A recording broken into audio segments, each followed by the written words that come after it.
जय माता दी मित्रों यदि आपकी कुंडली के अंतर्गत भी गुरु ग्रह और बुध ग्रह संबंधित परेशानी है, जुपिटर एंड मरकरी ये दो ग्रह पीड़ित अवस्था के अंतर्गत है, या आपको लगता है कि कहीं ना कहीं आपका गुरु कमजोर है, बुध कमजोर है, आपकी लर्निंग कैपेसिटी अर्थात मरकरी के कारण, बुध के कारण जो होती है वो अगर यदि मेमोरी का इश्यू है, दिक्कत है, याददाश्त कमजोर है, तो कहीं ना कहीं मरकरी बुध कमजोर है। वहीं आपके अंडरस्टैंडिंग पावर भी, आपकी हियरिंग कैपेसिटी भी अगर वीक है, तो कहीं ना कहीं जुपिटर का इश्यू है, गुरु कमजोर है, और आपको ऐसा लगता है कि आप अपनी बातों को अच्छे से समझा नहीं पाते हैं, मतलब कहीं ना कहीं ज्ञान की दृष्टि से आपको अभाव दिखता है। आपका गुरु और बुध का अगर इश्यू है तो आप बहुत ही सरल तरीके से आप इन ग्रहों को बलवान कर सकते हैं, अच्छा कर सकते हैं, अच्छे रिजल्ट ले सकते हैं। आपको करना क्या है? यदि आप जिस भी धर्म से आप बिलोंग करते हैं, हिंदू धर्म से बिलोंग करते हैं, 18 पुराण हैं, बहुत सारे ग्रंथ हैं, बहुत कुछ है, धार्मिक किताबें हैं।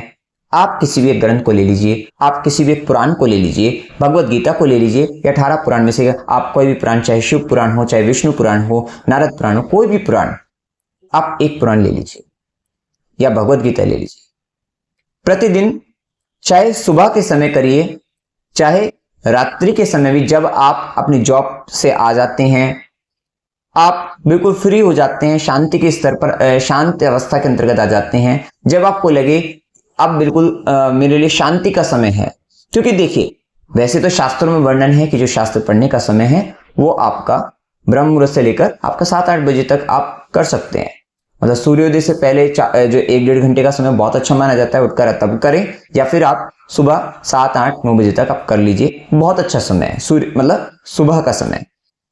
लेकिन आजकल का जो बिजी शेड्यूल है, नहीं कुछ कर पा रही हैं, ना से अच्छा कुछ अच्छा कर लें, कुछ गलत कर्म करने से अच्छा कुछ पढ़ लें, कुछ सीख लें, वो ज्यादा अच्छा माना जाता है। क्योंकि कहीं ना कहीं आप कर तो एक सत्कर्म ही रहे हैं, हाँ, करने का तरीका थोड़ा कह सकते हैं सही, मतलब अलग है, लेकिन कर सकते हैं। कलयुग है, आप कर सकते हैं, इतना भी करेंगे तो भी, क्योंकि कलयुग में तो नाम जप की भी महिमा है, किसी भी समय किसी भी तरह नाम जप कर रहे हैं तो भी महिमा है। तो यहां पर आप उन ग्रंथों का, क्योंकि जब आप ग्रंथ पढ़ते हैं आपको एक ही पेज पढ़ना है, ज्यादा नहीं पढ़ना है, सिर्फ एक पेज आप डेली पढ़िए, कभी ना कभी तो वो ग्रंथ भी पूरा होगा। जब आप नियमित तरीके से, संयमित तरीके से, ब्रह्मचर्य का पालन करते हुए आप एक पेज भी पढ़ेंगे, तो वहां पर भी आपको धीरे धीरे आपका बुध बलवान होना शुरू हो जाएगा, और धीरे धीरे आपका गुरु भी बलवान होगा। कहीं ना कहीं पहले आप पढ़ोगे, एक ना एक अक्षर, कुछ तो ऐसी बात उसमें से आपको याद रह जाएगी। जब आप कहीं किसी के साथ समक्ष खड़े होंगे, आप बात कर रहे होंगे, किसी विषय पर कुछ बोल रहे होंगे, तब उस समय आपको वो बात याद आएगी और आप वो बात भी आप बोल देंगे। कहीं ना कहीं वहां पर भी आप ज्ञान देना चालू कर देंगे।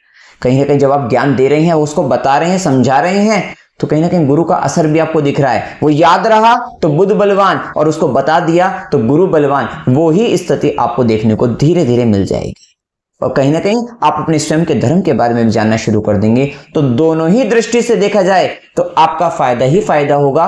और कुछ रिलैक्सेशन, मतलब कहीं ना कहीं एक आमतौर पर जो आप काम करते हैं, जो जीवन जीते हैं, जो पढ़ाई आप कर रहे हैं, उससे हटकर कुछ आप जब नया पढ़ते हैं, नया सीखते हैं, तो कहीं ना कहीं मन को सुकून और शांति भी मिलती है।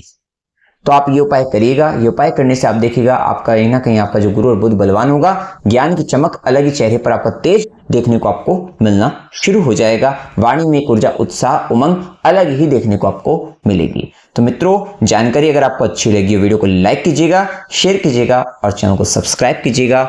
जय माता दी।